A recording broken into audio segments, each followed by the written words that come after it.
Dhallywood queen Apu Biswas ইদানিং নতুন নতুন রূপে নিজেকে প্রকাশ করেছেন। অভিনয়ের বাইরেও অনেক কিছুই করতে দেখা যাচ্ছে এই অভিনেত্রীকে। সম্প্রতি একটি অনুষ্ঠানে বিচারক হয়েও অবাক করে দিয়েছিলেন তিনি। বধূ বেশেও ফটোশুট করেও অবাক করে দিয়েছেন অপু বিশ্বাস।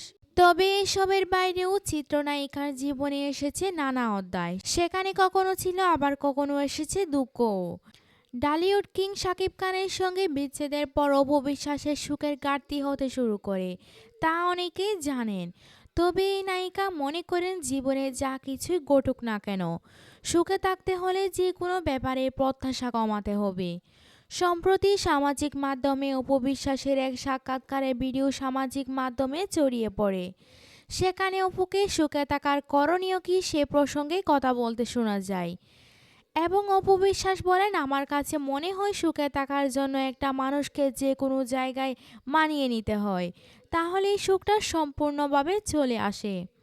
প্রত্যাশাটা না বাড়িয়ে কিংবা প্রত্যাশাটা না রাখাই ভালো। অপু বিশ্বাসের সেই কথা ছড়িয়ে পড়ার পর তার অনুরাগীরা নায়িকার সঙ্গে একমত পোষণ করেন।